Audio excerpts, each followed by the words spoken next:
Pues hola, muy buenos días a todas, todos, todes. Gracias por su presencia. Estamos aquí el día de hoy como parte de las actividades del Observatorio de Conflictos Socioambientales durante la última semana, relacionadas con todo lo que tiene que ver con minería, los impactos de la minería, los impactos ambientales, los impactos a la salud, entre otros. Y para eso el día de hoy vamos a presentar el informe Riesgos Perinatales asociados a la minería de cobre en México, elaborado por Cartocrítica, concretamente por Manuel Llano, que nos acompaña aquí el día de hoy, y por Carla Flores Lot, quien por cuestiones personales al final no nos pudo acompañar, pero por acá iba a estar.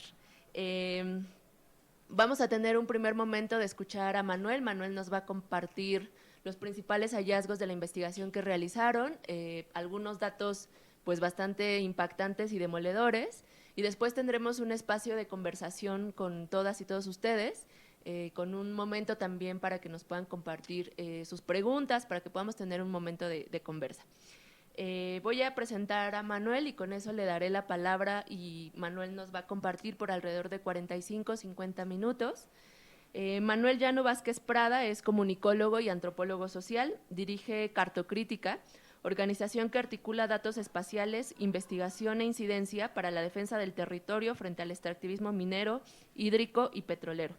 Ha coordinado estudios sobre impactos ambientales, sociales y de salud, promoviendo el acceso a la información y la justicia ambiental en México. Yo agregaría que desde el OXA consideramos que las investigaciones que se hacen desde Cartocrítica pues son pioneras en muchos sentidos por la manera en que buscan articular distintas variables para acercarnos a hallazgos que pues el Estado no está midiendo y que son fundamentales para entender qué pasa con las dinámicas extractivistas en México hoy en día.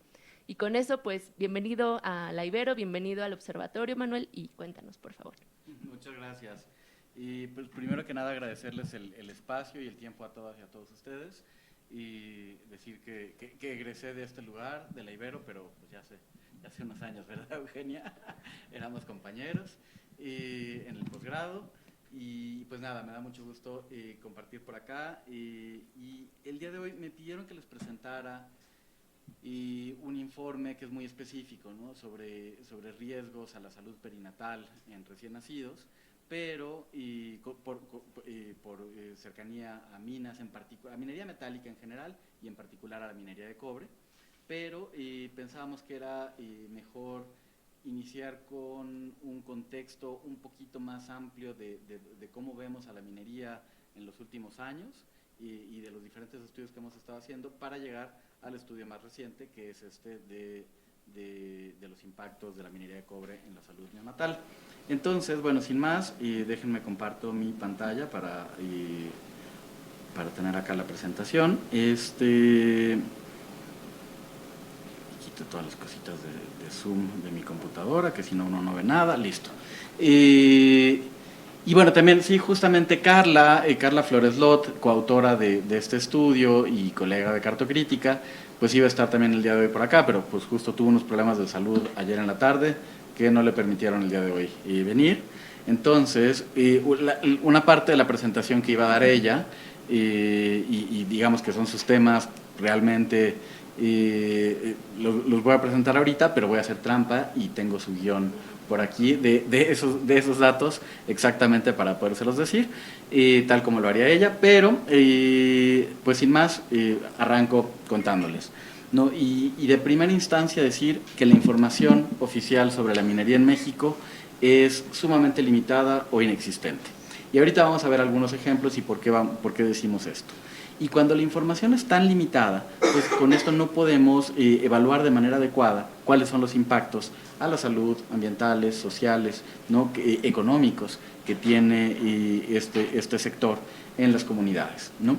Y si ni siquiera sabemos dónde están las minas, pues mucho menos podemos saber cuánto contaminan y cómo lo hacen. Algunos datos muy genéricos y que ahorita les platico por qué digo que son tan genéricos, ¿no? Hemos escuchado en diferentes años y cómo la superficie concesionada a la minería ha aumentado, ha bajado, que si era el 30%, que si era el 20%, y esto cambia, o que López Obrador dejó de dar concesiones, y también me gustaría entrar un poquito en materia de saber, bueno, esto en el territorio y en los impactos ambientales, ¿en qué se traduce? Y como ya decíamos, bueno, información oficial desagregada y georreferenciada de la operación de las minas, pues prácticamente es inexistente, y lo único que conocemos de primera mano son las concesiones mineras, ¿no? Que es este mapa que veíamos.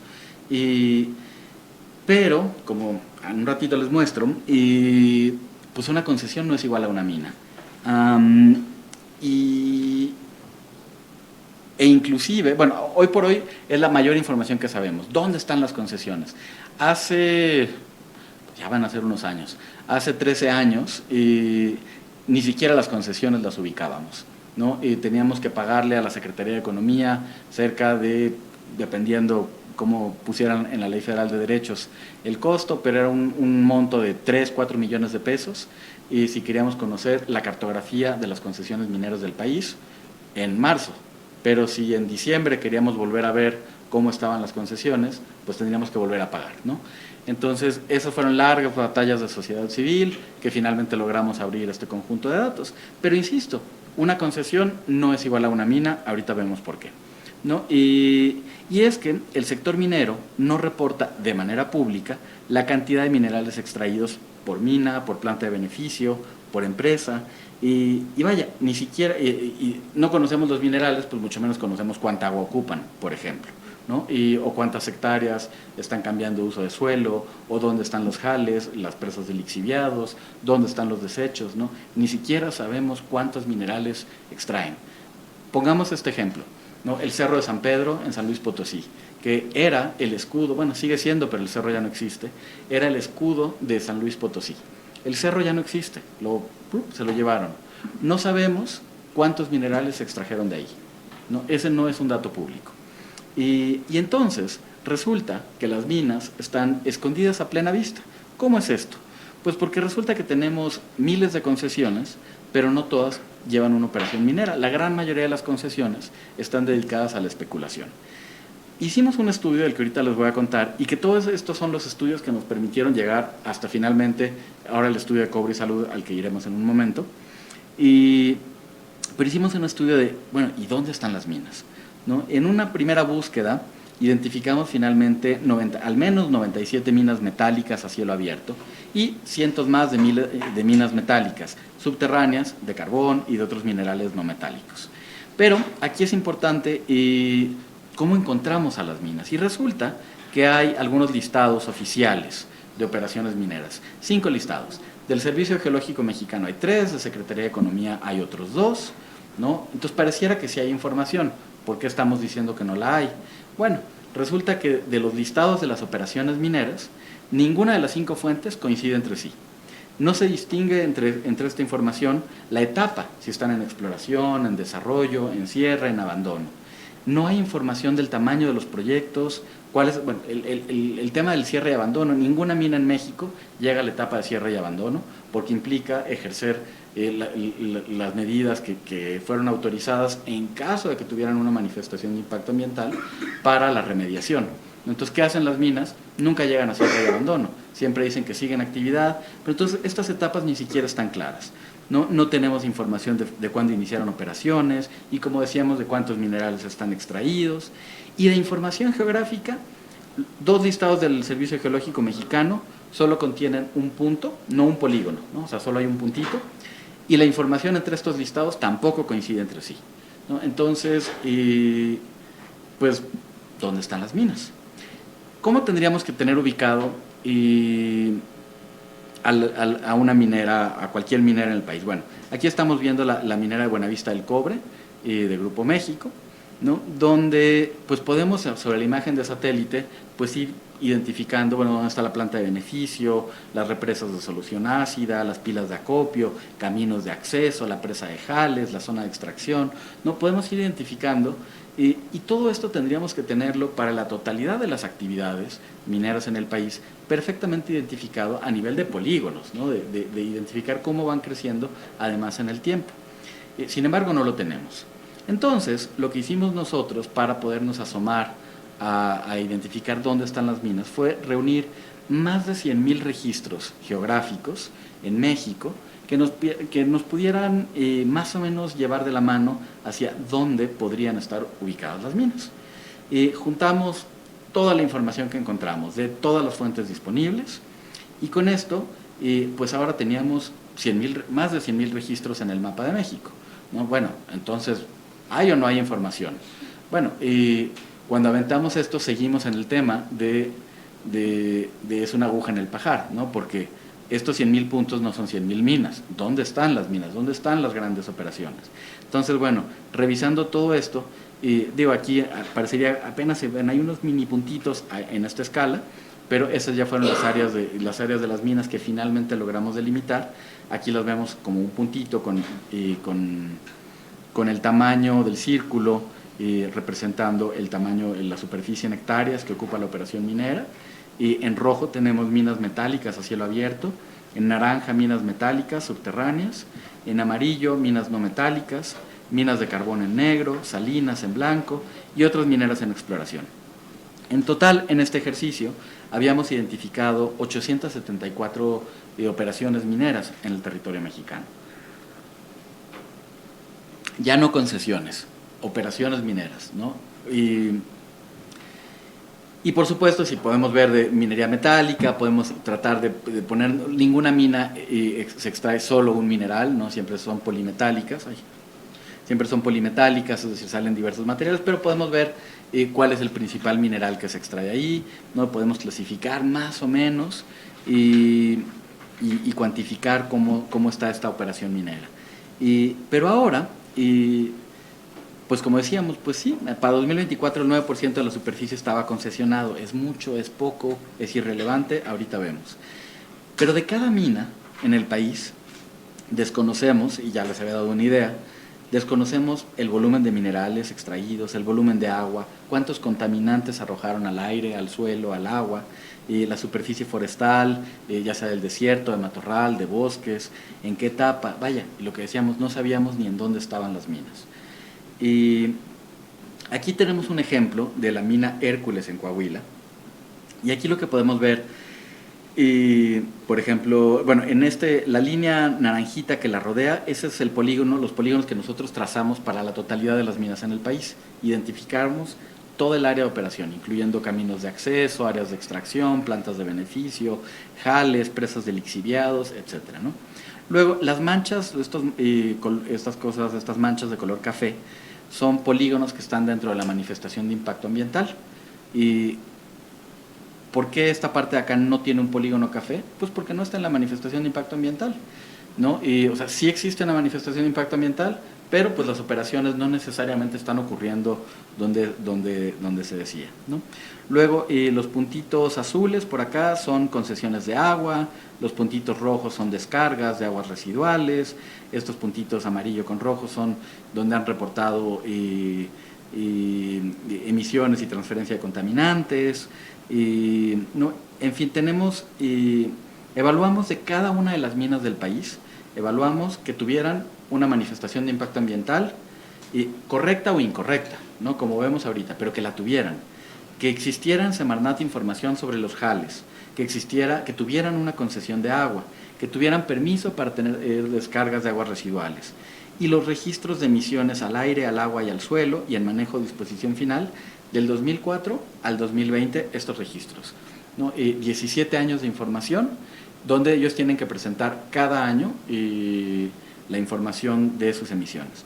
Revisamos esto, ¿no? Y por ejemplo en el caso de esta mina que veíamos aquí de ejemplo, pues para nosotros sí tiene una manifestación de impacto ambiental, ¿no? O sea, incorrecta, si es correcta, incorrecta, si la siguieron, si cumplieron los resolutivos o no, esa es otra historia, ¿no? Lo que buscábamos evaluar, déjenme ponerlo así, el mejor ejemplo que hemos encontrado es si las mineras fueran el conductor de un automóvil y no estamos evaluando si se pasa a los altos, si maneja borracho, si atropelló a alguien, lo único que estamos evaluando es que tengan una licencia de conducir, ¿no?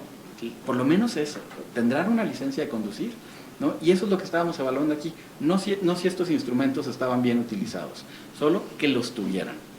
Y entonces, por ejemplo, del mismo mapa de las minas, ya teniéndolas ubicadas, en este caso, de esta disponibilidad de información de gestión ambiental de las mineras, estamos viendo qué pasa con las evaluaciones de impacto ambiental, donde resulta que el 38% de las minas metálicas del país no tienen una manifestación de impacto ambiental autorizada. Y dejen ustedes que la cumplan, simplemente no la tienen, ¿no? Y de esta manera evaluamos cada uno, bueno, en este mapa lo podemos ver como semáforo, en amarillo, perdón, en verde las que sí tienen una manifestación de impacto ambiental, en rojo las que no la tienen. Y bueno, este fue el resultado de este análisis de la disponibilidad de información ambiental. 38% de las minas metálicas sin evaluación de impacto ambiental.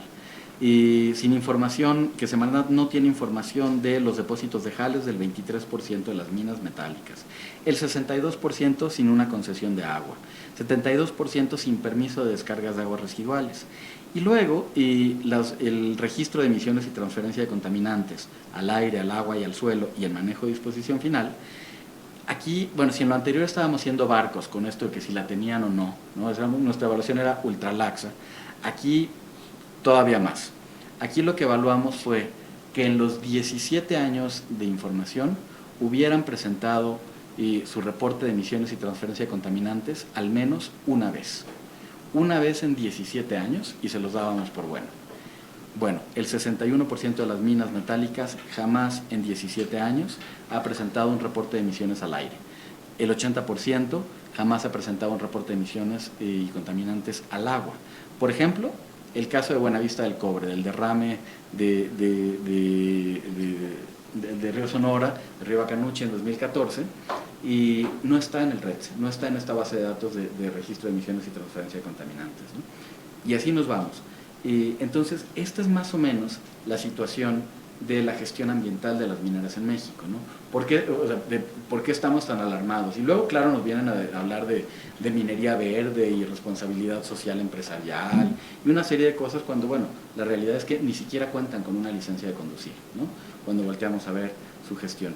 Y bueno, aquí evaluábamos si las minas metálicas, en dónde estaban, si tenían en qué acuífero estaban, ¿no? Los acuíferos son todo lo que vemos en el mapa, en rojo los que no tienen disponibilidad de acuerdo a los datos oficiales de Conagua, en azulito los que sí tienen disponibilidad de agua, y vemos que, y acuíferos sobreexplotados, y los tenemos, perdón, en rojo son sobreexplotados, en amarillo sin disponibilidad, que es como una clasificación sobreexplotado todavía más grave para la Conagua, y donde resulta que en acuíferos sobreexplotados tenemos más de 51 operaciones mineras metálicas, 31 de ellas, es decir, el 61%, sin una concesión de agua, ¿no? Y aprovechando el agua al margen de la ley. Y ahora les quiero contar con esta gráfica, que ayer me di a la tarea de actualizarla para traerla hoy más al día, porque la teníamos truncada a datos del 2023. Y esta es una gráfica que hicimos para un artículo que tampoco hemos publicado, pero donde en la línea roja vemos la superficie concesionada por año, la superficie vigente concesionada. No son concesiones adicionales, sino es la totalidad en ese año que está vigente. Y vemos cómo pues del 2002 hacia el 2012 pues hay un paso de casi 16 millones de hectáreas concesionadas a 33 millones de hectáreas, ¿no? Las líneas grises nos marcan los sexenios, y donde vemos aquí en el sexenio de Vicente Fox, en el 2005 modifica la ley para homologar la concesión de exploración y extracción, y con esto se fomenta más la especulación y la especulación en torno a las concesiones mineras. Entonces se disparan las concesiones. Luego viene Felipe Calderón, que concesiona todo lo que puede del país, ¿no? Aquí lo vemos con la minería, pero lo que tenemos acá atrás en este color azul es el rango de variabilidad de los precios de los minerales, ¿no? Y lo que vemos es más o menos cómo van siguiendo. hay un aumento en la línea punteada azul es el promedio, ¿no? y el área azul es el rango de diversos minerales metálicos. Y vemos cómo, pues conforme los precios de los minerales suben, en 2012 el pico en el precio de los minerales aumenta, pues al año siguiente la especulación en torno a las concesiones pues también aumenta, ¿no? Y luego con Peña Nieto el precio de los minerales disminuye, ¿no? A nivel global, pero durante su sexenio, y entonces las concesiones pues dejan de ser interesantes. Por eso decía, que haya más o que haya menos concesiones, ¿es bueno, es malo o a qué obedece? Bueno, aquí vamos viendo algunas pistas de cómo se comporta. Y luego llega el sexenio de López Obrador, donde en el sexenio de López Obrador el presidente decide, sin hacer cambios en un inicio a la ley minera, simplemente decide dejar de otorgar concesiones mineras, ¿no? Y creo yo, una política bastante acertada, y entonces vemos como, aunque los precios de los minerales aumentaron, las concesiones mineras pues ya no lo hicieron, ¿no? Ya no podían aumentar y fueron a la baja, porque pues se fueron concentrando en las áreas donde sí estaban operando, ¿no? Y los precios de los minerales ahorita siguen subiendo. Es un poco incierto, algunos van a subir más. Cobre, la especulación del cobre es que va a subir muchísimo. Litio está estancado, oro está subiendo, ¿no? Pero, y más en el contexto de crisis del multilateralismo y guerra y demás, pues ahí tenemos diferencias, pero en cómo van a fluctuar los precios. Pero lo que venimos viendo es esto. Hoy por hoy estamos acá en una superficie concesionada relativamente pequeña. ¿Pero esto es bueno o es malo? ¿No? En términos del territorio, en términos de la salud, en términos de los impactos. Y pues resulta que ni uno ni lo otro, ¿no? Y vemos acá, nuevamente en esta línea roja, la superficie de las concesiones mineras en cada año. Y en las gráficas de barras, lo que tenemos es la superficie destinada a la operación de las minas, ¿no? Esto lo pudimos hacer ya con el estudio que les mostré de cómo identificamos cada uno de los polígonos. Nos pudimos ir hacia atrás y ver cómo habían ido cambiando, ¿no? Cómo había ido aumentando, bueno, hacia atrás disminuyendo la superficie. Y entonces de esta dinámica de análisis del suelo, pues lo que encontramos es que si bien la superficie concesionada a la minería viene disminuyendo, la superficie destinada a las operaciones mineras viene aumentando, ¿no? Entonces tenemos menos concesiones, pero más proyectos, ¿no? Y luego, bueno, acá el dato que les compartía, y bueno, que tenía por acá escrito, donde el área de operaciones creció 577% del 2010 al 2024, ¿no? Entonces, pues sí, o sea, en el sexenio de López Obrador no se otorgaron nuevas concesiones, pero las áreas que ya estaban operando siguieron creciendo. Y luego en la gráfica de la derecha tenemos del total de las concesiones, de la superficie concesionada a la minería, qué porcentaje de las concesiones han tenido alguna operación minera en toda su existencia. Y en azul vemos la superficie concesionada que nunca ha tenido una operación minera en toda su existencia. Y en naranja el porcentaje de concesiones que sí ha tenido una operación minera, ¿no? Como vemos, pues bueno, este porcentaje de las que sí han tenido ha aumentado porque, claro, a menos concesiones pues ya tienen que trabajar donde sí estaban, pero pues normalmente estaba en el 4%, y el 4% de la superficie concesionada era donde sí había una operación. Inclusive encontramos algunas concesiones de la década de 1900, ¿no? Más de 100 años ese territorio concesionado a la minería, que en toda su historia nunca habían tenido una operación minera, ¿no? Entonces, ante lo que estamos aquí es ante otro negocio, el de la especulación con base en los recursos del Estado, ¿no? En los recursos de la nación y en cotizar en bolsa, presentando como activos el tener estos derechos asegurados sobre el territorio, ¿no? Y por eso pues les importa tanto que les corten el tiempo de las concesiones, cosa que no se logró realmente en las modificaciones a la ley de 2023. Brinco a otro tema muy rápido, sobre violencia e inseguridad ligada a la minería, para voltear a ver otro aspecto de en dónde estamos, ¿no? Y resulta que con la minería la violencia está siempre presente. De acuerdo a la recopilación de información que hace el Centro Mexicano de Derecho Ambiental, el CEMDA, y a su informe de agresiones a personas defensoras, y pues en 10 años los proyectos mineros han acumulado 11 homicidios de defensores ambientales, de personas defensoras ambientales, 12 casos de lesiones, decenas de casos de amenazas, criminalización, desaparición forzada, privación ilegal de la libertad, hostigamiento, intimidación. Es uno de los sectores más violentos que se tienen en México, de acuerdo a los datos de CEMDA. Y entonces, lo que queríamos ver era, bueno, ¿y esto se traducirá en una migración forzada de la población? Entonces volteamos a ver con los datos del censo del 2020, donde por fin había información sobre las causas de la migración interna. En los censos anteriores teníamos información sobre cuánta población se había movido de un municipio a otro, pero no sabíamos las razones. En el censo del 2020, por primera vez sí se incluía una variable que nos decía si esta migración había sido por estudios, por familia, por trabajo, por cambio climático o por violencia e inseguridad, ¿no?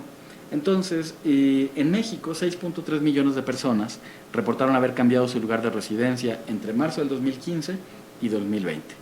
Y de esto, el 4%, 250,000 personas, lo hicieron debido a inseguridad delictiva y violencia. Y entonces queríamos ver si algo de esto podría estar asociado a la minería. Bueno, en realidad a la presencia de otros recursos estratégicos, gas, agua, viento, minerales, petróleo, ¿no? Pero en este caso pues lo hicimos sobre minería. Es un artículo, por ahí está publicado, y donde, bueno, primero clasificamos el territorio como un territorio sin minería, sin potencial minero, territorio con potencial minero, y... ¡Ay! Ya volvió.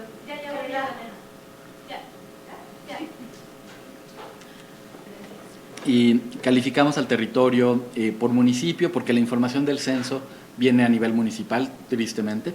Esta información, no hay otra información que viene a nivel de manzana, pero esta información es solo a nivel municipal. Y entonces, bueno, agrupamos, calificamos los municipios de acuerdo a esta regionalización minera, ¿no? Con potencial minero, con concesión minera, con proyecto minero o con conflicto minero. Y con base en esta clasificación, pues volteamos a ver cómo se comportaba la migración por violencia e inseguridad.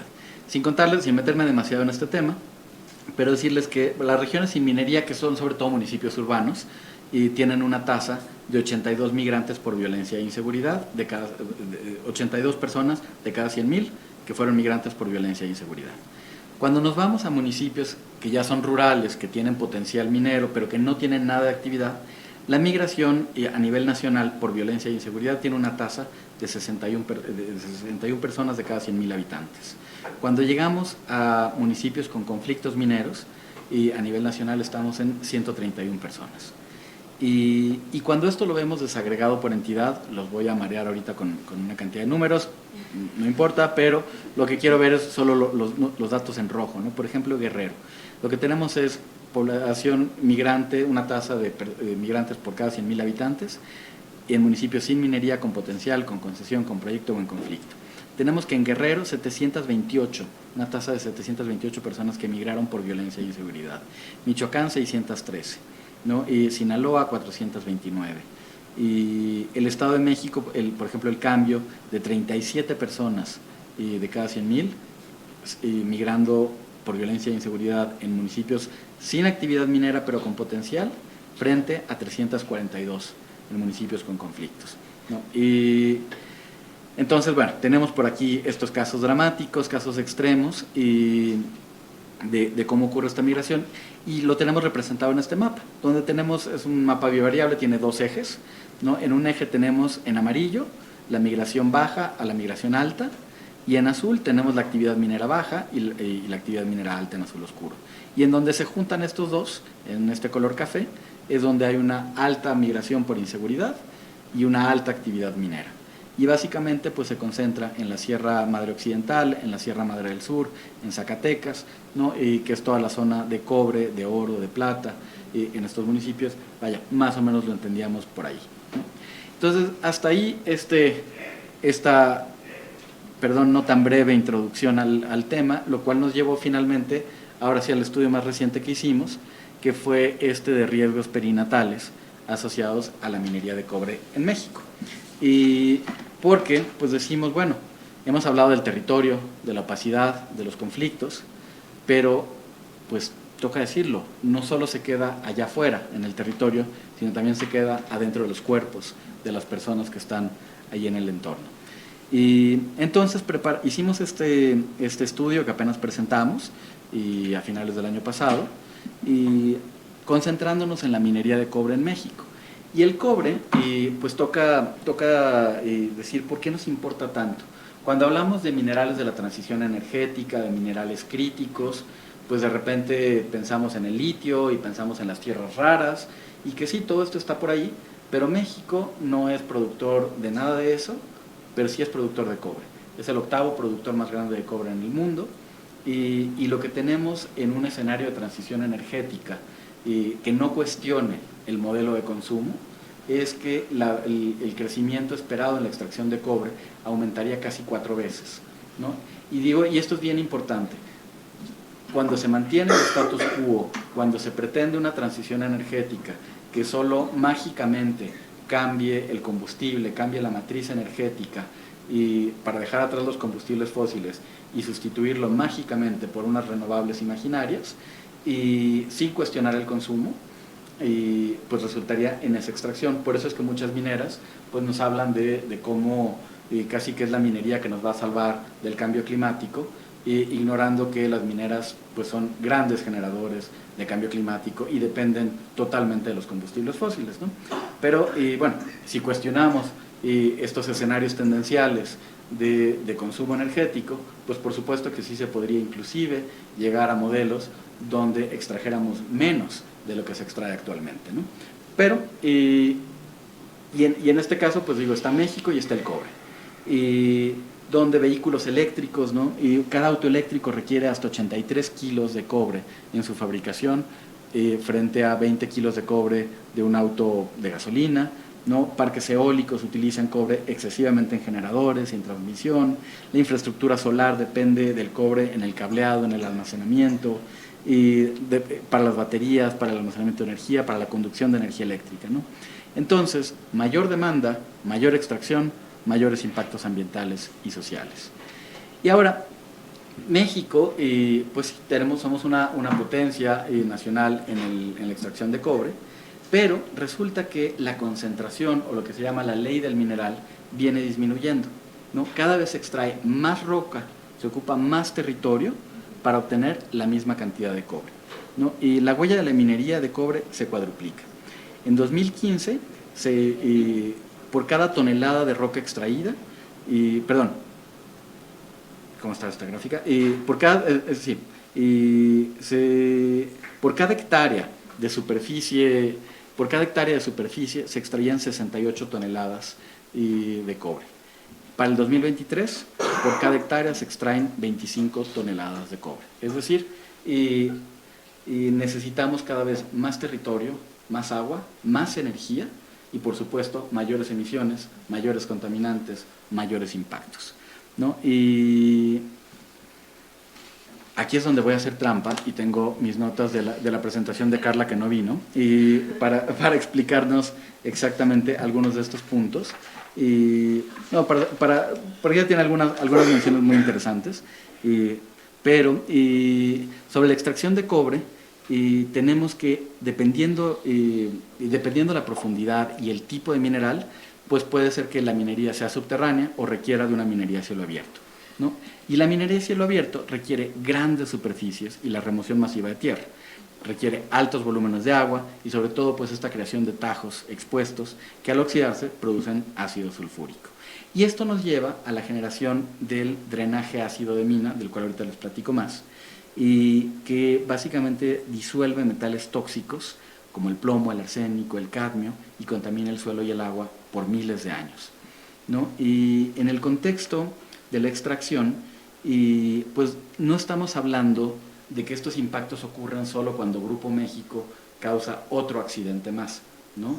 Y estamos hablando de la cotidianidad, donde a lo largo de todo el proceso hay generación de sulfuros, de óxidos, y que nos lleva a esta liberación cotidiana de metales pesados y al suelo, al aire y al agua, ¿no?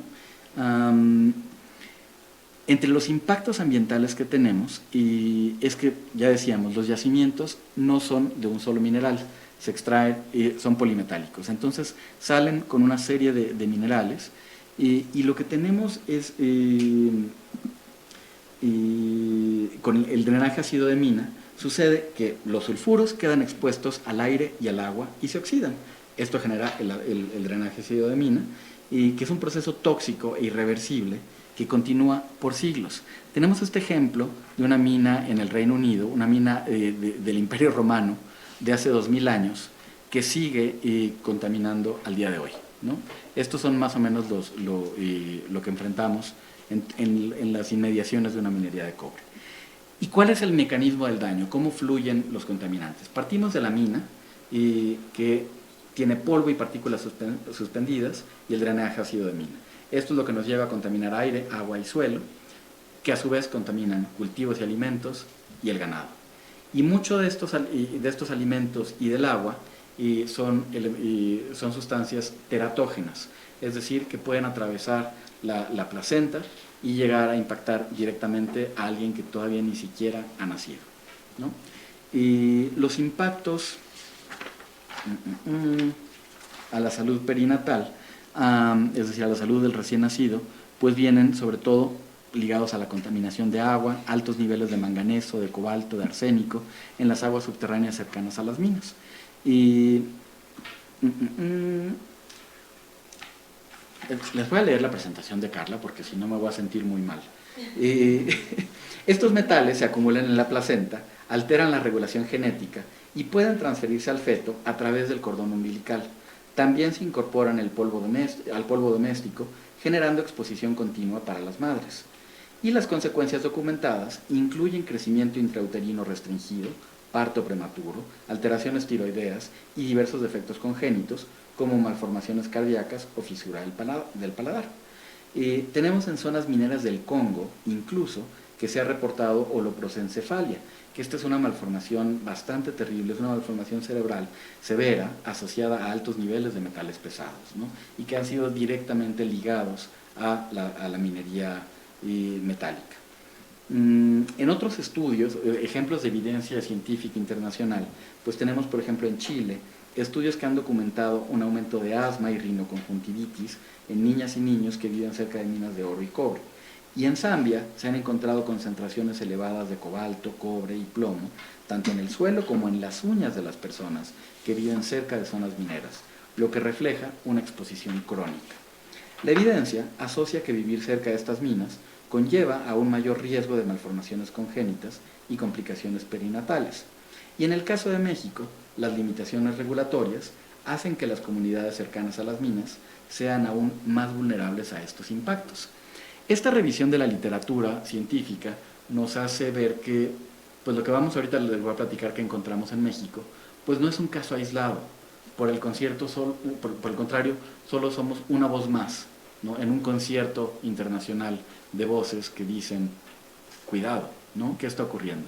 Entonces, como ya veíamos, la minería contamina, pero ¿cómo afecta a los más vulnerables? Entonces les platico qué es lo que hicimos en este estudio. Y para este estudio de salud de recién nacidos cercano a las minas, tomamos datos oficiales de la Secretaría de Salud, los registros de nacimiento, ¿no? Para un periodo de estudio que fue del 2017 al 2023, 7 años de datos, y para ello estudiamos a las poblaciones ubicadas en un radio de hasta 25 kilómetros de 17 minas de cobre seleccionadas. En total analizamos 76,000 nacimientos de producto único, es decir, no con un gemelo, ¿no? Y entonces les cuento que hicimos 3 pasos. Identificación primero, necesitábamos identificar las minas de cobre. Todo esto que ya les conté, cómo identificamos todas las minas, y bueno, ya teníamos identificadas, ahora necesitábamos ver su producción, ¿no? Datos que tampoco tenemos, como ya les decía. Entonces teníamos que voltear a ver los informes de las empresas, los informes a la bolsa de valores, informes de... INEGI tiene datos pero agrupados por municipio, no te permite ver una mina o la otra. Entonces esos datos no nos sirven. En fin, logramos identificar 35 minas de cobre activas. De estas 35 minas de cobre seleccionamos 17 que cumplían con 3 criterios.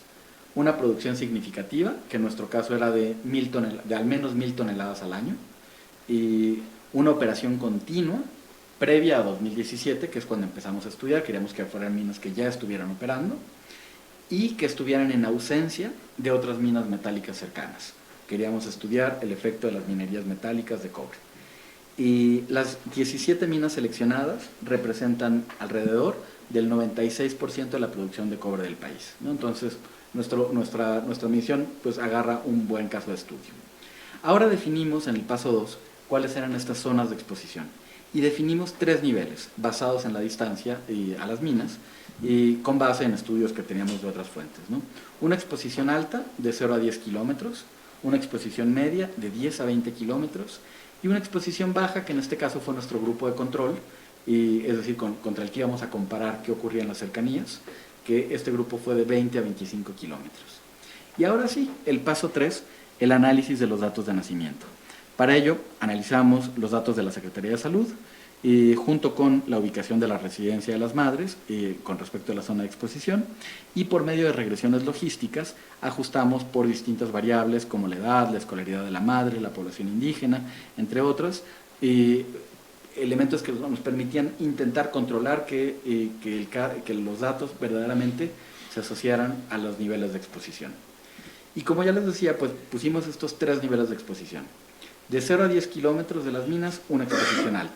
Un riesgo elevado por exposición a metales pesados y la liberación directa en el aire, en el agua, en el suelo. La exposición media, de 10 a 20, una concentración de metales pesados que disminuye pero está presente y persiste un riesgo considerable. Hay una dispersión alta de contaminantes por medio del viento y el agua. Y finalmente la exposición baja, que como ya les decía es nuestro grupo de control. Son comunidades cercanas a una mina, pero lo suficientemente lejanas para tener un impacto directo de la contaminación.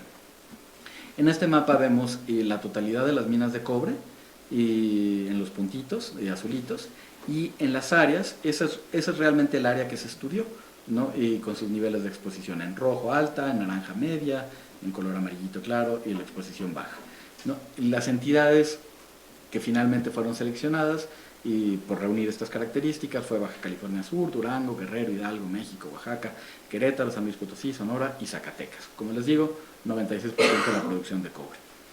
Y tenemos aquí el total de nacimientos y el número de nacimientos en cada uno de los grupos, ¿no? En total analizamos 76,000 nacimientos del 2017 al 2023, que se distribuyen 17,000 en nuestro grupo de control, 32,000 con exposición media, 26,000 con exposición alta. Y en este registro de nacimiento de cada persona recién nacida, el registro de nacimiento, no conocemos el nombre, por supuesto, de la persona, y no conocemos su domicilio postal, pero el registro de nacimiento sí tiene la localidad, ¿no? Entonces la localidad sí la podemos georreferenciar, no el municipio, porque no nos serviría, sino la localidad de residencia de la madre, sí lo tenemos identificado, y el médico, y al momento en el que todas y todos nosotros nacemos, y se llena el registro de nacimiento, y pues ahí el médico marca, con base en la Clasificación Internacional de Enfermedades, el CIE, identifica si hay una malformación o hay algún padecimiento que en ese momento el médico puede identificar. Hay algunos, por ejemplo el del sistema respiratorio, que es muy difícil de identificar en un recién nacido.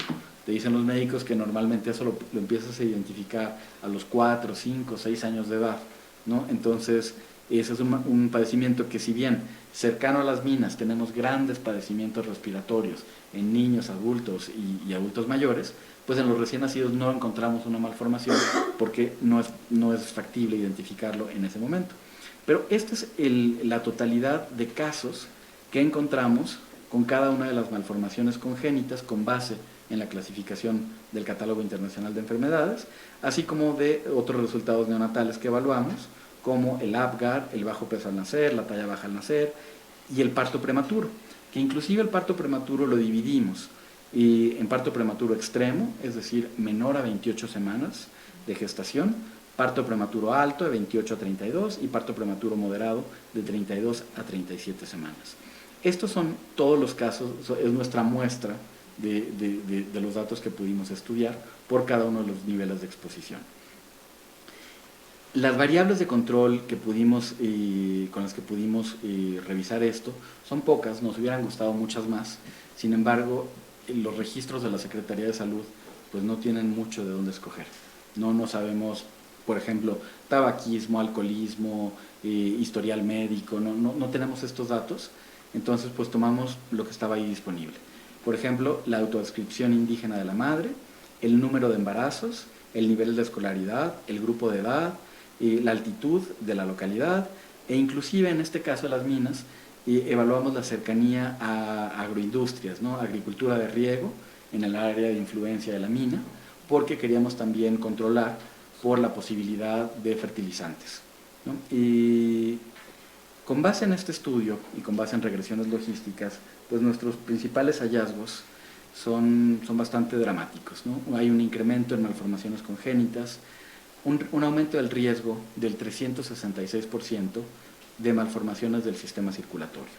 Esto quiere decir bebés cuyas madres viven a menos de 10 kilómetros de una mina tienen un riesgo casi 4 veces mayor de nacer con defectos graves en el corazón o los vasos sanguíneos, condiciones que a menudo requieren intervenciones médicas complejas y urgentes.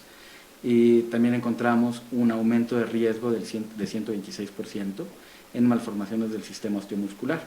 Estas son malformaciones que impactan la calidad de vida de los niños, a menudo requiriendo múltiples cirugías y rehabilitaciones.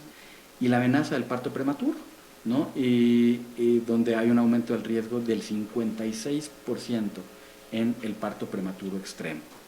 Y nos dice la Organización Mundial de la Salud que la probabilidad de supervivencia para bebés nacidos en condiciones de parto prematuro extremo es menor al 50%, incluso con cuidados intensivos.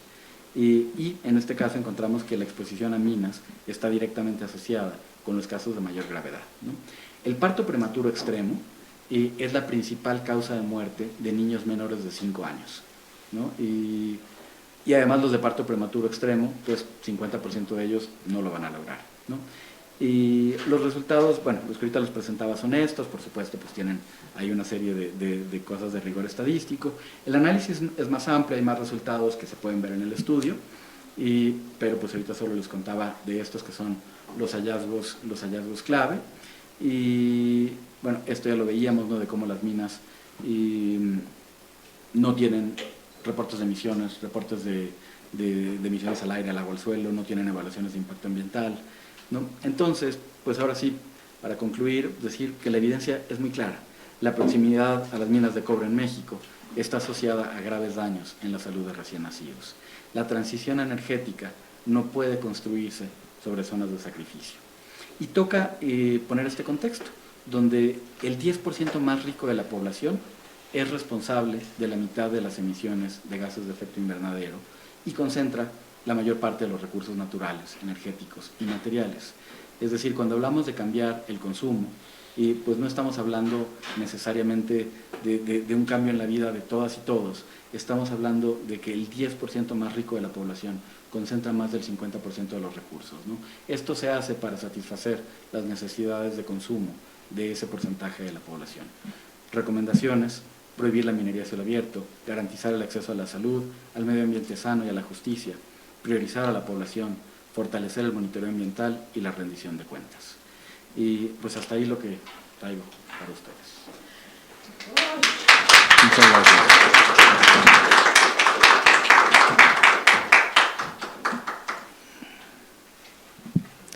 Pues no es poquito, en realidad, lo que nos compartes.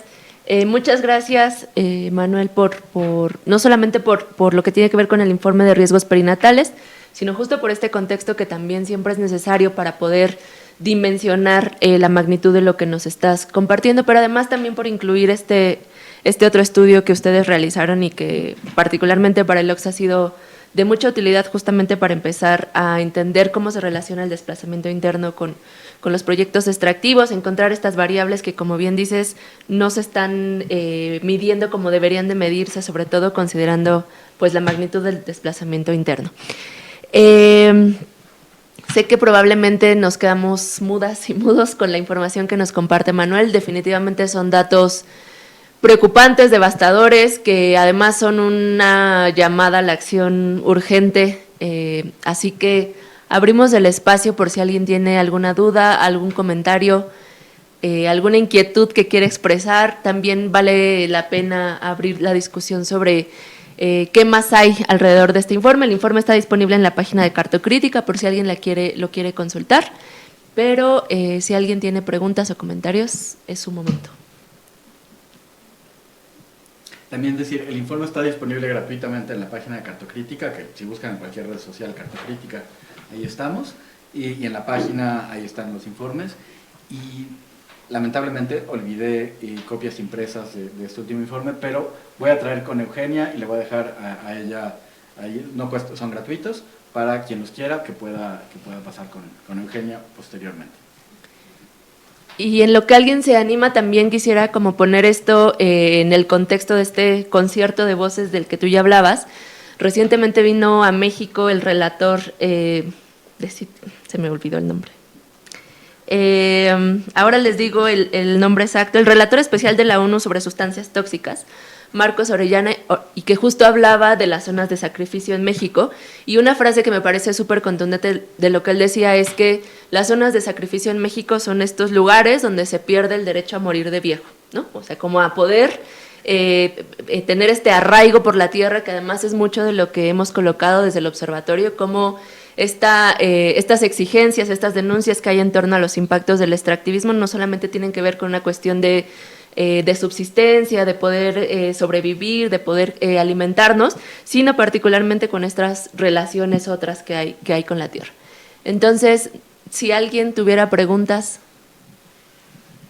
Por acá hay una y luego Euge Levíganos. Adelante, Luis. Bueno, a mí me gustaría saber, como este es un estudio de caso, de lo que está, de cuántas mujeres en este caso están registrando malformaciones en sus hijos, ¿no? o partos prematuros, pero si han hecho ustedes también trabajo etnográfico con estas familias quizá, para saber, para poder medir también a lo mejor los daños en lo que representa en gastos de salud a nivel federal, ¿no? Y sobre todo, bueno, también con ellas que pues tienen que cargar con gastos, ¿no? O sea, con todo esto que simplemente por vivir cerca de una mina se ven obligadas también a gastar por la salud de sus hijos y por su propia salud, ¿no? Porque ellas mismas están también, el caso de las que viven cerquísima es pues peligroso también mucho para su salud. En este caso en concreto, nosotros directamente no hemos dado ese seguimiento, y vaya, nosotros desde nuestro campo de acción, pues acompañamos a veces en peritajes o en los estudios o en la incidencia legislativa, ¿no? Como parte de colectivos, como Cambiémosla Ya, donde en 2023 logramos cambiar algunos aspectos de la ley minera, y nuestros informes pues quedan a disposición de organizaciones locales y acompañamiento si lo requieren, pero en este caso no hemos dado nosotros ese seguimiento puntual. Y que los comités de cuenca, el Comité de Cuenca del Río Sonora, por ejemplo, pues ellos sí tienen perfectamente identificado eso, que mucho de ese trabajo también lo han hecho pues junto con Poder, otra organización, y tienen muy buenos datos, y no solo datos, sino las historias y las vivencias de la tragedia que ha sido ese derrame, ¿no? Donde ya más de 10 años, y pues muchas de las personas afectadas, como bien lo decías, cuando se pierde el derecho a morir de viejo, pues muchas de las personas que iniciaron con esa lucha, con el derrame, pues ya han perdido la vida, ¿no? Y por las afectaciones de este mismo. Y en otros casos, como por ejemplo, en otro tema, pero de los mecheros, del flaring, de Tabasco, de gas y demás, donde también hemos hecho estudios de los impactos en la salud de la población cercana, y pues ahí también trabajando siempre con otras organizaciones que tienen presencia local, y pues sí tenemos inclusive algunas exigencias muy puntuales, ¿no? Como ahorita en el caso de Tabasco, otro sector, ¿no? Hidrocarburos, pero donde ya se está pues en la mañanera ya está el caso de la escuela que está al lado de la refinería y que viene derivado de estar ahí identificando estos riesgos, ¿no? Y, entonces, bueno, son pues diferentes maneras de acompañar las luchas locales, pero pues la verdad es que desde nuestras capacidades, pues participamos hasta ahí, ¿no? Pero trabajamos junto con organizaciones locales que sí hacen ese tipo de trabajo. Sí, claro, adelante.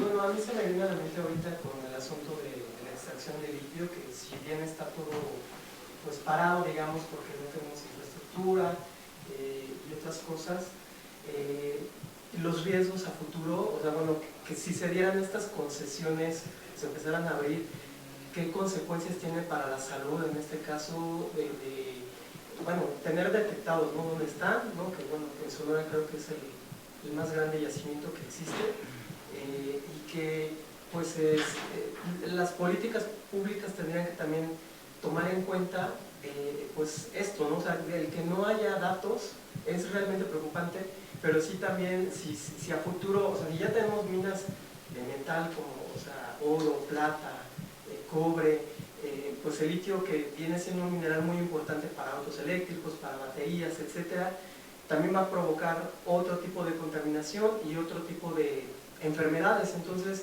como cuáles serían los efectos nocivos, digo, esto es muy, muy hipotético, pero sí como para que precisamente nos pongamos a pensar qué debemos exigir para que estas concesiones pues también estén reguladas.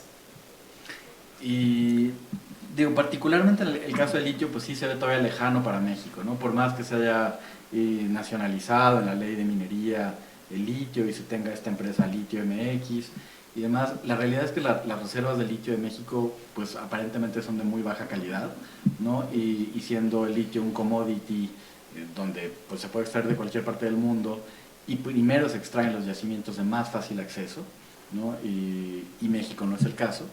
Y entonces pues todavía parece que eso no va a ocurrir pronto, y lo cual no quiere decir que no va a ocurrir, ¿no? O que no esté ese riesgo potencial, pero a lo que voy es que resulta que parece que hay una mayor factibilidad en las salmueras de la geotermia, ¿no? En las salmueras de la geotermia tienen mayor concentración de litio y posiblemente más económico de recuperar que de los yacimientos de litio de Sonora, ¿no? Entonces, bueno, eso está también por ahí, pero a final de cuentas la minería metálica, pues los efectos son muy similares a lo que acabamos de ver ahorita del estudio de cobre, ¿no?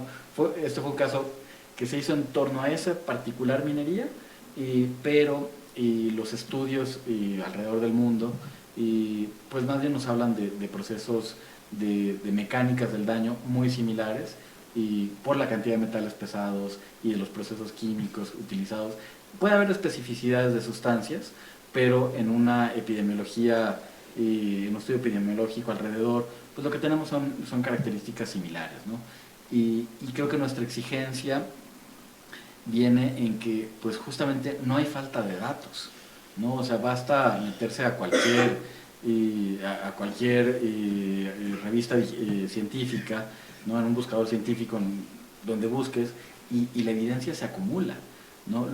Pero algo que nos ha pasado en México, un secretario de Energía en algún momento nos dijo cara a cara que el fracking no hacía daño, y que el fracking siempre se había hecho en México y que antes no nos quejábamos, y que los estudios de Pensilvania, de Oklahoma, ¿no? que había sobre los impactos, pues eran de daños de allá, pero ¿cuáles estudios había de México que probaran que había daños, ¿no? Le queríamos explicar que la ciencia no funciona de esa manera, ¿no? Que no hace falta probar, no sé, la fuerza de gravedad en cada lugar para ver si también es válida, y más bien eran impactos asociados a la técnica, pero nos decían, no, aquí eso no ocurre, por eso no hay estudios. Entonces, pues de repente quizás sí faltan estudios específicos para México, que ahí nosotros tenemos una decisión que hemos tomado vaya, no es que querramos avanzar las fronteras del conocimiento, ¿no? Avanzar el conocimiento científico por el placer de hacerlo, sino replicamos estudios que otras personas han hecho alrededor del mundo, pero lo que queremos es probar y demostrar y darle datos a las comunidades, que finalmente no es que nosotros lleguemos a avisarles que les están haciendo daño, las comunidades ya lo saben, pero les faltan datos y muchas veces sus voces no han sido escuchadas, y entonces pues lo que buscamos es dotar de esa información, ¿no? Y creo que por ahí, o sea, información sí hay, y luego toca adaptarla para el contexto mexicano, pero pues los impactos basta con ver alrededor del mundo. Muchas gracias. Hay una pregunta Sí. en Facebook y ya finalmente. Sí, En el Zoom. en el Zoom, María Monroy de San Ildefonso Querétaro pregunta que cuál es tu opinión a título personal y supongo también como cartocrítica de la propuesta a la ley minera, de la reforma más. Y supongo que hace referencia a la reforma del 2023, y nosotras como organización participamos dentro de este colectivo Cambiémosla Ya, y vaya, veníamos luchando por muchas de los logros que se alcanzaron en esa reforma, pero quedaron muchísimas cosas sin atender, ¿no? Entre las cosas que se lograron cambiar en esa reforma se le quitó el carácter de preferente a la ley minera, ¿no? A la ley de minería, y anteriormente la minería tenía este carácter de preferente, no importaba qué otra actividad ocurriera en el territorio, y la minería tenía un derecho mayor, y se garantizó el derecho a la consulta y al consentimiento previo al otorgamiento de concesiones mineras, y se prohibió la minería, el otorgamiento de concesiones mineras dentro de áreas naturales protegidas, cosa que parecería sorprendente que cómo se entregaban, y pues la respuesta es sí, ¿no? O sea, te meten a la cárcel por matar 2 conejos en una ANP, como ha sido el caso, pero si tú devastas, destruyes por completo un cerro, una región entera, contaminas todo el acuífero, eso está permitido. Inclusive, bueno, la reforma no es retroactiva, ¿no? Entonces vaya, las mineras que están operando y que ya tienen concesiones, ahí siguen, y ahí seguirán. En materia del agua de laboreo fue una de las grandes pérdidas, ¿no? El agua de laboreo es, como le llama la minería, al régimen especial que inventaron, ¿no? En la ley del 92, en la ley minera de Salinas, y donde la minería no tenía que solicitar una concesión de agua para utilizar el agua que se encontraba en la mina. Decía, no, esta agua es de nosotros, ¿no? Es que la tengo que sacar para poder operar, y pues de una vez la aprovecho. Pero es como que si esa agua, que no es poca, y estudios del IMTA, del Instituto Mexicano de la Tecnología del Agua, calculan que es 2.4 veces más agua que la que tienen concesionada. Y entonces esta agua que se encuentran parecería que es un régimen especial, que no cuenta en el balance hídrico y que la pueden tomar libremente. Eso no lo logramos cambiar, ¿no? Y ahora ya tienen que avisar, ¿no? Antes no, pero ahora ya tienen que avisar, y sigue siendo de ellos, solo avisan. Hay otros, se prohibió la minería submarina dentro de esta ley, y se redujo el tiempo de las concesiones mínimamente, y pasó de 100 años a 80 años. Entonces, bueno, vaya, tiene algunas ventajas. Desde luego no es una ley maravillosa, ¿no? Pero fue unos cambios posibles en un momento donde nos costó todo a muchísimas organizaciones, colectivos, comunidades afectadas, y personas de la academia, y que pues se alinearon las estrellas con el Congreso y con el Ejecutivo, y con muchas fuerzas en contra se logró pasar eso, ¿no? Sin duda ahí no se acaba, las exigencias son mayores, pero hubo un muy buen avance. Yo tengo una pregunta como más bien, creo que es una pregunta obligada, Manuel, en un contexto como el que nos presentan. También es un poco provocadora, y es, ¿hay alguna respuesta de las autoridades? Digo, yo creo que a las autoridades frecuentemente se les lleva información, evidencia, la gente de las comunidades hace denuncias, y la respuesta siempre es o mínima o nula, ¿no? Entonces, un poco también preguntarte si en estas lógicas de investigación para la incidencia que se impulsa desde Cartocrítica, desde otras organizaciones que forman parte de Cambiémosla Ya, si se han acercado con alguna autoridad a hacer la denuncia y cuáles han sido las respuestas que han recibido. No, bueno, siempre estamos buscando diálogo y buscando espacios de incidencia. Y, por ejemplo, ahorita la misma reforma a la hoy ley de minería del 2023, pues fue impugnada en ese momento por diputados del PRI, PAN y del PRD.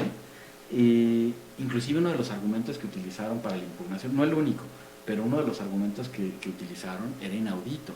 Decían que la reforma no había sido consultada con los pueblos indígenas y que entonces pues había que consultarla, ¿no? Nunca una ley que garantiza la consulta y el consentimiento previo al otorgamiento de concesiones, híjole, hay que consultarla, ¿no? Bueno, pero esa impugnación sigue vigente, no se ha resuelto, aún con la Suprema Corte, con el cambio en la Suprema Corte. Hemos tenido reuniones con distintas personas de la Suprema Corte y pues intentando que se escuchen las voces. No todos nuestros acercamientos con la autoridad siempre son públicos, siempre son transparentes y siempre son para llevar las voces de las comunidades. Y pues bueno, la realidad es que no se ha resuelto, ¿no? O sea, por ejemplo, eso sigue ahí. De esa misma ley no se han publicado los reglamentos, tenían que publicarse en 6 meses, pues ya vamos para 3 años y no tenemos el reglamento de Secretaría de Economía y de Medio Ambiente. Y pues la propia Secretaría de Economía actual, Marcelo Ebrard, ha sido completamente cerrado a escuchar a las comunidades. No ha habido ningún acercamiento, ningún intento, y por el contrario ha habido un apoyo al otro lado, ¿no? Pareciera que Marcelo Ebrard, el secretario de Economía, pues que trabaja para la Camimex, ¿no? Donde lo que está buscando es cómo abrir nuevamente las puertas para el sector minero. Yo tengo acá una preguntita. Digo, no sé si existe eso, pero pensando en la situación que nos muestras acá, en donde no se cumple ni siquiera con una mía, con avisar o informar lo que está pasando, ¿habría algún tipo de acciones preventivas que puedan llevar a cabo en las comunidades para que no sea solo la mitigación de daños? Claro, y el Centro PRO, Miguel Agustín Pro Juárez de Derechos Humanos, y con varias organizaciones, a mí me tocó participar ahí, hicimos una publicación, hicieron en el PRO una publicación que se llamó el Manual Antiminero, y de esta tiene yo creo que unos 10 años por lo menos o más. Y en esta publicación, pues justo, bueno, que fue una respuesta, o nos pareció que había que hacerlo, nos dio una buena idea la Secretaría de Economía, porque la Secretaría de Economía tiene, todavía vive por ahí un PDF, que se llamaba Guía de Ocupación Superficial para Empresas Mineras, ¿no? Donde era un manual clasista, racista, extractivista, donde pues como una suerte de pasos le decía a las empresas mineras qué hacer en cada etapa para ganarse el favor de las comunidades, ¿no? De háblales bonito, recuerda que son campesinos, entonces diles no sé qué, en esta etapa ponles una escuelita, ponles un taller de joyería, ¿no? Y era un manual de ocupación superficial de la tierra. Entonces pues dijimos, qué buena idea, pues vamos a hacer un manual antiminero, donde la estrategia pues no es secreta, más bien lo que hemos buscado es que sean las comunidades las que al menos declaren sus territorios libres de minería. Actas ejidales, actas de bienes comunales, en el cabildo de los municipios, donde se puedan declarar esto, ¿no? La regulación es federal, la regulación es compleja, no puede haber discusiones. Ha habido grandes pleitos con el Registro Agrario Nacional porque no quería admitir las actas de asamblea donde el ejido se declaraba libre de minería. Entonces ha habido pleitos legales con el RAN, pero si tú lo tienes que admitir, a ti nadie te preguntó, esto es lo que decidió el elegido y tú lo aceptas, ¿no?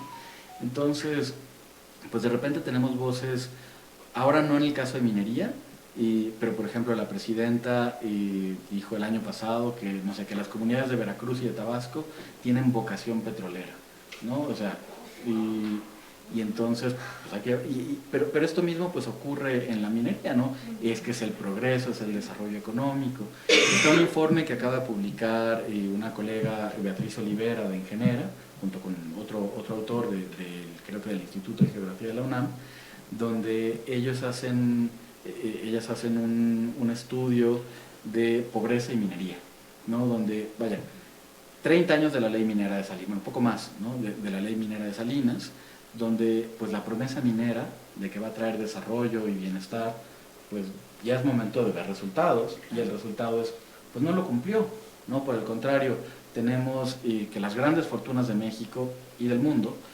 pero no hay multimillonario de México que no tenga una buena parte de su cartera sea minería, ¿no? Y entonces la minería genera ese nivel de riqueza, pero cuando volteas a ver a la comunidad, pues lo que tienes es una zona de sacrificio, ¿no? Una pérdida del territorio, aparece la mina, desaparece el agua, desaparece la salud, desaparece el cultivo, desaparece todo, ¿no?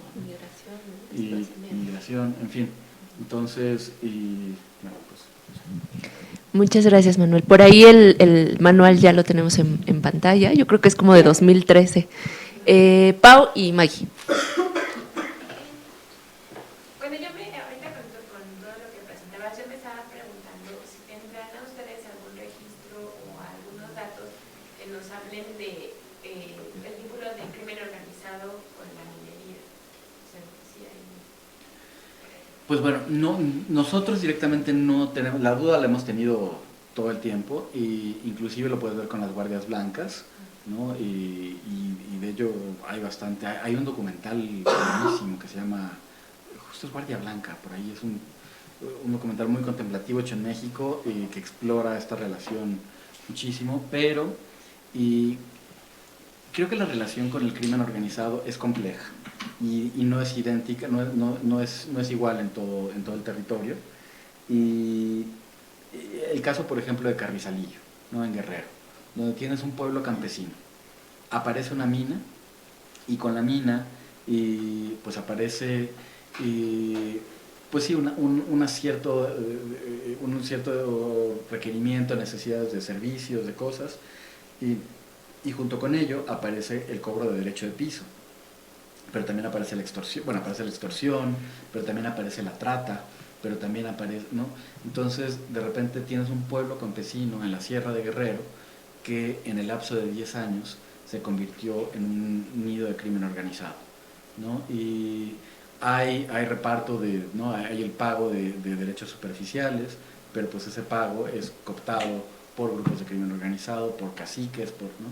Y además puedes tener la vigilancia pagada de mineras a crimen organizado en algunos casos, ¿no? Y supongo que esa relación puede tener diferentes niveles de tensión o de formas de acomodarse, dependerá del territorio.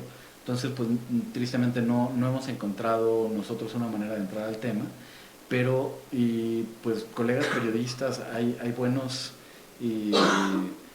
estudios que muy de caso, muy de seguir, pero creo que ellos son quienes tienen mejor armadas ciertas historias, pero a nosotros nos decían unas mujeres, unas señoras de Guerrero, de Carrizalillo, nos decían que con el narco se podía vivir. O sea, con el narco en su territorio se podía vivir, con la mina no. Y menos combinados. Y menos combinados. A articularse. Uh-huh. Sí, no, y un poco, o sea, hilando ya lo que venían comentando, sé que probablemente ya sabemos la respuesta, pero creo que también es igual pregunta obligada como de cara a lo que viene, ¿no? Como una mirada en clave de tendencia, pues eso, preguntar creo que en dos sentidos, ¿no? Como por un lado, pues este año y medio del actual gobierno federal con una secretaria de Medio Ambiente que tenía un discurso o unas cosas ahí, pero también con toda la narrativa que llega Claudia, científica, etcétera, y problemático que eso ha podido traducirse en los hechos. O sea, como hacia dónde se apunta, ¿no? Esta tendencia, digamos, como en clave de política energética, de esto que ustedes identificaron, ¿no? Como en el sexenio de López Obrador, claro, pues, se redujeron las concesiones y eso en el discurso pues suena muy bien, muy potente y podría ser una política clave, ¿no? Para empezar a hacer un cierto contrapeso a estos impactos, etcétera. Pero cuando vemos los hechos, pues el incremento de la actividad. O sea, ¿quién nos dice eso, ¿no? De cara a pues, los próximos años. Pienso eso como a nivel nacional, pero además en un contexto pues, regional y global donde creo que estamos viendo ciertos retrocesos graves, ¿no? Como el caso pues, de la disputa que está habiendo en El Salvador respecto justo al territorio libre de minería metálica.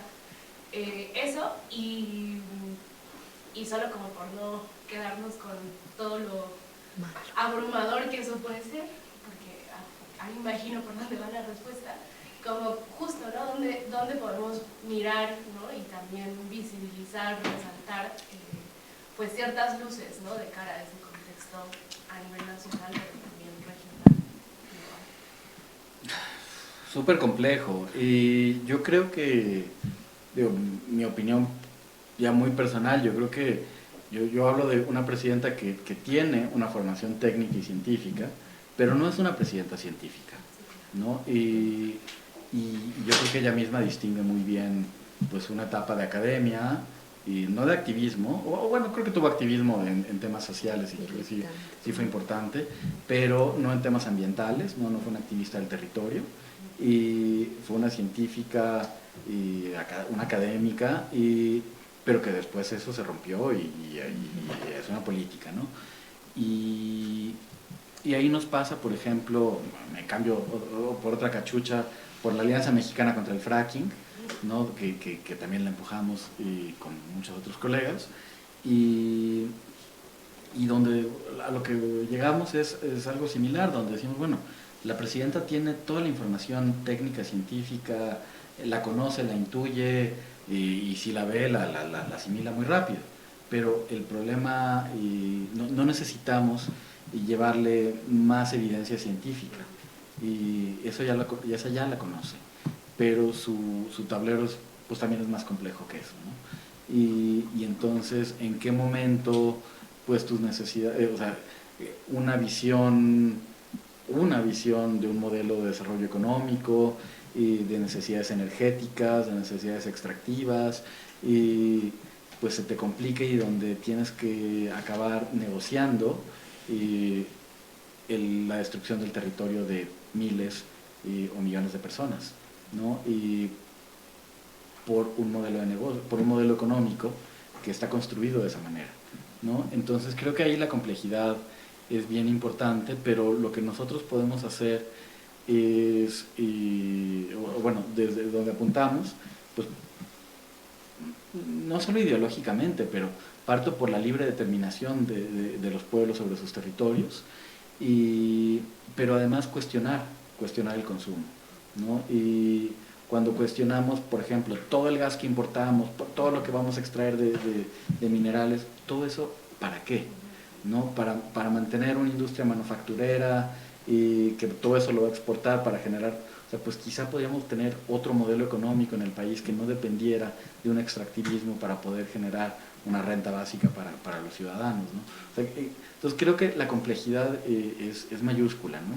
Y que pues la presidenta, pues invariablemente las presiones que tiene de Estados Unidos, ¿no? Y no son nada menores, y justo en los temas extractivos, ¿no? Y o sea, este acuerdo que sí era acuerdo, pero no era acuerdo, pero sobre minerales críticos entre Estados Unidos y México, que Marcelo Ebrard salió a anunciarlo, ¿no? Vigorosamente, este acuerdo de entendimiento, vaya, verdaderamente no era un compromiso de exactamente cuánto se va a extraer y en dónde, era un acuerdo de entendimiento, pero o un acuerdo de subordinación, ¿no? De vamos a extraer todo lo que nos digan cuando nos digan, y salió la presidenta a regañar, ¿no? No hay ningún acuerdo, y pues ahí está el documento, es público, ¿no? Pero, en fin, o sea, creo que eso, la complejidad es mayor, pero acabamos en que si no cuestionamos el modelo, la matriz energética, el modelo de consumo, pues difícilmente podemos hacer algo. Muchas gracias. No sé si hubiera algún otro comentario. Y si no, creo que podemos ir cerrando. Yo voy a hacer unos comerciales. Uno es que también queremos aprovechar la ocasión para compartirles que desde el LOXA estamos como constantemente renovando lo que estamos haciendo, tratando de hacerlo más dinámico, más pedagógico, más accesible.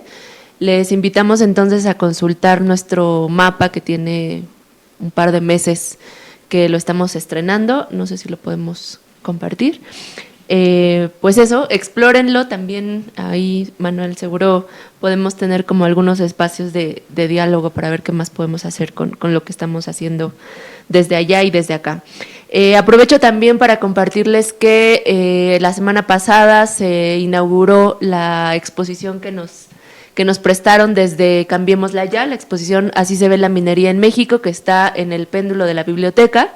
Va a estar hasta este viernes, les invitamos a que pasen a visitarla, a conocerla, pues también a dejarse atravesar por las imágenes que nos comparten, que son dolorosas, que son duras, pero que justo también buscan contribuir a este cuestionamiento del modelo, del paradigma del extractivismo, del paradigma del desarrollo infinito, además que ha demostrado reiteradamente que es absurdo y que no existe. Y finalmente, el día de mañana a la 1 de la tarde, de 1 a 3, tenemos un taller sobre tintes naturales que se va a llevar a cabo en La Rambla. También va a estar muy lindo, así que les invitamos a acompañarnos. Pues nada, muchísimas gracias, Manuel, por compartirnos todo esto que nos trajiste el día de hoy. Creo que nos queda de fondo también este análisis de cómo esto que ustedes han ido encontrando se inserta con otras dinámicas, pues también estructurales en las comunidades a las que llegan las minas, que de pronto pues no es casualidad, no solamente por los bienes comunes, sino también por las dinámicas comunitarias y territoriales, también las dinámicas criminales, por supuesto, que ahí se están llevando a cabo, pero desde acá también nos interesa siempre pues recolocar y reivindicar a las comunidades que están por ahí resistiendo, que están denunciando, exigiendo, que están fortaleciendo también sus lazos comunitarios y que pues también nos están constantemente recordando que hay otras formas de relacionarnos con la vida, con el mundo, con nuestra tierra. Y pues nada, muchísimas gracias a ustedes y muchísimas gracias por su asistencia.